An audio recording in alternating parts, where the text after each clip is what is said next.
Ok, gente, vamos começar então a identificar as outras órbitas, né? A partir dessa equação, a equação da órbita com C constante, assim como o E, né? C é uma constante que eu conheço, o E eu não sei, então posso, né, dependendo da energia, a gente já viu.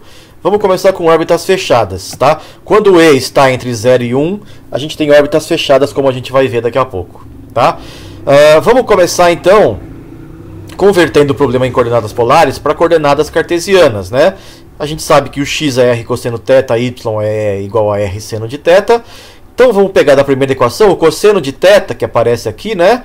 Substituir por x sobre r, né? X é igual a r cosseno θ, então o cosseno de θ é x sobre r. A gente joga na equação da trajetória, certo? Multiplicando aqui, a gente obtém que r mais ex igual a c. Isolando r, a gente tem r igual a c menos ex, tá? Eleva ao quadrado dos dois lados, a gente obtém isso daqui.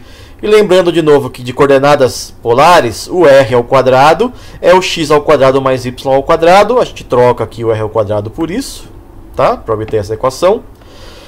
E rearranja, tá? Junta aqui os termos que tem x ao quadrado, passa para o outro lado esse termo também, e escreve assim. Tudo bem? Então até aqui foi bem tranquilo, nada de muito especial. A gente obteve uma equação aqui em coordenadas cartesianas que ainda não nos diz muita coisa, tá? O que a gente vai fazer agora é usar uma técnica que se chama completar quadrados. Veja que eu tenho aqui um termo que depende de x ao quadrado, um termo que depende de x. Então isso parece com aquele produto notável a mais b elevado ao quadrado, né? É um a ao quadrado mais 2ab mais b ao quadrado. Eu só tenho que achar qual é o b, né? O a é esse aqui, ó, seria o raiz de 1 menos e ao quadrado x, porque a ao quadrado dá o que eu tenho aqui na expressão original, né? Raiz de 1 menos e ao quadrado x ao quadrado me dá isso daqui. O segundo termo seria o 2ab, né? 2cex. Se o primeiro termo é raiz de 1 menos a ao quadrado, então é 2ab. 2a, que é o raiz de 1 menos e ao quadrado x. E o b eu tenho que encontrar de forma que me dê esse termo aqui no final. Então se o b for igual a isso daqui, né? Raiz de cima cancela com a de baixo, eu fico com 2xce, que é igual a 2cex que está aqui em cima. Tudo bem? E aí eu somo b ao quadrado, né? Esse termo que é azul aqui, elevado ao quadrado, seria o b ao quadrado. Essa aqui é uma expressão do tipo a ao quadrado mais 2ab mais b ao quadrado, né? Só que como eu somei esse termo vermelho aqui, né? Eu tenho que somar um igual lá do outro lado também para manter a igualdade, né? E depois o y ao quadrado do seu quadrado eu repito.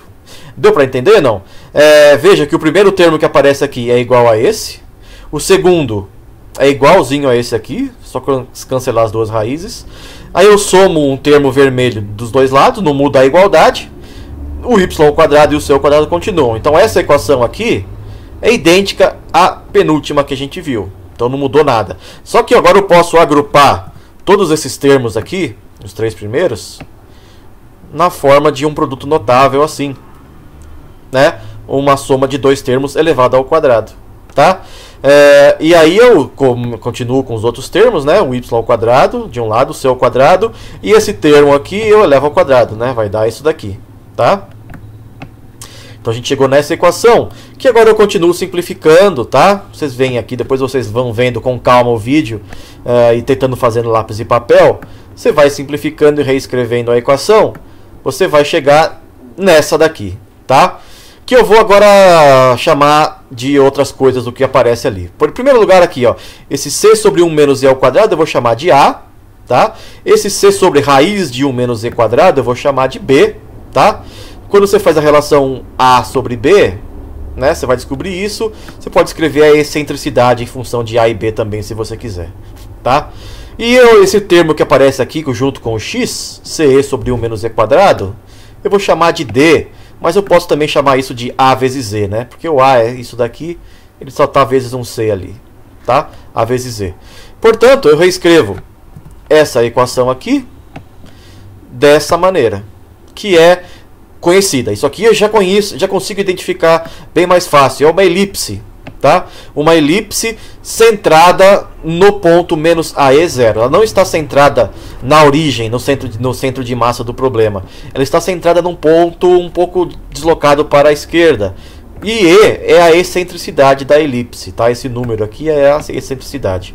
E aqui está o gráfico para vocês identificarem melhor, tá? Essa aqui é a trajetória, é uma elipse, está bem mal desenhada, né?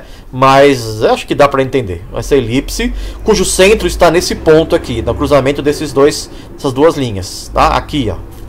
É o centro da elipse, tudo bem? Mas o centro de massa está aqui na origem, deslocado para a direita de uma distância A vezes Z, tá? O Azinho é o semi-eixo maior da elipse, essa distância entre o centro da elipse e o periélio. O periélio está aqui, ó, é o ponto mais perto do centro de massa. Tudo bem? E o Bzinho é o semi-eixo menor da elipse, é a altura máxima a que ela chega. Tá? O afélio está aqui do outro lado, é a máxima distância até o centro de massa. Tudo bem? O centro de massa, então, está no foco da elipse, em um dos focos. Qualquer elipse tem dois focos, tá? Um de cada lado do centro. Ela é simétrica em relação ao centro. Você tem um foco em cada lado, tá?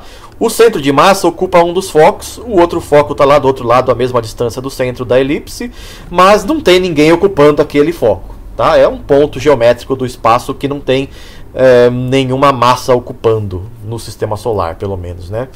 Tudo bem? Então essa aqui é a órbita, tá? O raio, a posição da partícula relativa a μ aqui, né? SR, o vetor R, é medido sempre a partir do centro de massa e vai percorrendo a trajetória.